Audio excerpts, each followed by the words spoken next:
Uttarandhra Sujala Sravanthi very important scheme ఇది.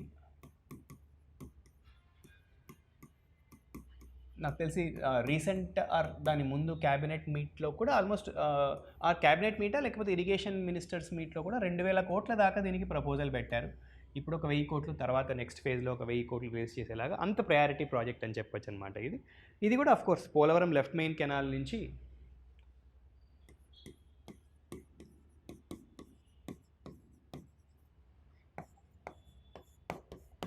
వాటర్ని distribute చేయటము.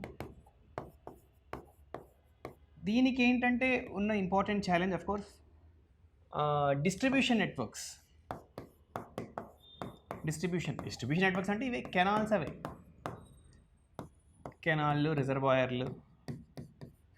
ఈ డిస్ట్రిబ్యూషన్ నెట్వర్క్స్ ఏంటంటే కొంచెం ఇంజనీరింగ్ ఛాలెంజ్ అనమాట. ఇది టెరైన్ వల్ల అని చెప్పచ్చు. సో హిల్లీ టెరైన్స్ అవ్వటం వల్ల డెఫినెట్లీ దీనివల్ల ఇంపాక్ట్ ఉంది. And no doubt entire north coastal Andhra economy సబ్స్టాన్షియల్గా బెనిఫిట్ అవుతుంది దీనివల్ల. And of course drinking water needs కూడా దాదాపు 30 లక్షల మంది డ్రింకింగ్ వాటర్ నీడ్స్, ఇది 30 లక్షల మంది డ్రింకింగ్ వాటర్ నీడ్స్ని సాటిస్ఫై చేస్తుంది.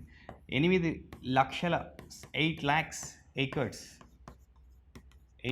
ఏకర్స్ ఫామ్కి కూడా మనం ఫామ్ ఇరిగేషన్ రిక్వైర్మెంట్స్ని మనం రీచ్ అవ్వచ్చు. And of course Visakhapatnam industrial నీడ్స్కి కూడా ఇది కేటర్ చేస్తుంది కదా. అగ్రెసివ్గా పుష్ చేస్తున్నారు విశాఖపట్నంని ఇండస్ట్రియల్ డెవలప్మెంట్గా. డేటా సెంటర్లే పెట్టేస్తున్నారు ఏకంగా. సో డేటా సెంటర్స్ అనేవి చాలా వాటర్ గజ్లింగ్ కదా. సో డేటా సెంటర్స్ని రన్ చేయాలి అంటే it demands lot of water. So మరి ఇలాంటి ఇనిషియేటివ్స్ ఏంటంటే సస్టైనబుల్ ఇండస్ట్రియలైజేషన్కి ఇవి చాలా ఇంపార్టెంట్. ఇండస్ట్రియలైజేషన్ అనేది it will not happen without availability of the water. And all kinds of ఇండస్ట్రీస్ని విశాఖపట్నం జోన్లో, ఎస్పెషల్లీ దాని ఒక కోస్టల్ ఎకనామిక్ జోన్ లాగా క్రియేట్ చేసి అక్కడ పోర్ట్-లెడ్ ఇండస్ట్రియలైజేషన్ డెవలప్ చేయాలనుకుంటున్నప్పుడు వంశధార, నాగావళిలో ఉన్న సర్ప్లస్ వాటర్ అనేది ఇండస్ట్రియల్ నీడ్స్ని సాటిస్ఫై చేయలేదు.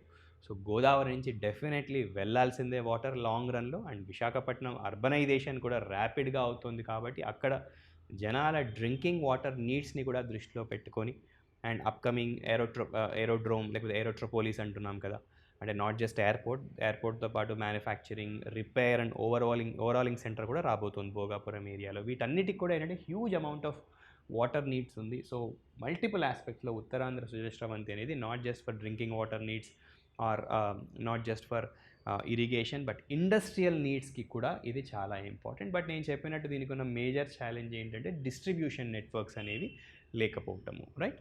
So that is about. And కొంచెం కొన్ని ప్రీవియస్ గవర్నమెంట్ ఈ ప్రోగ్రామ్ని ప్రయారిటైజ్ చేయలేదని చెప్పొచ్చు. ఇంకొంచెం ప్రయారిటైజ్ చేస్తుంటే ఈ పాటికి ఈ ప్రోగ్రామ్ కంప్లీట్ అయ్యి ఉండేది. బికాస్ దీని తాలూకు బెనిఫిట్స్ని entire north coastal Andhra, Anakapalli దాకా, విశాఖపట్నం జస్ట్ శ్రీకాకుళం విజయనగరమే కాదు, ఈవెన్ అనకాపల్లి దాకా కూడా దీని బెనిఫిట్స్ ఉంటాయన్నమాట. సో అది ఉత్తరాంధ్ర సుజల శ్రవంతి.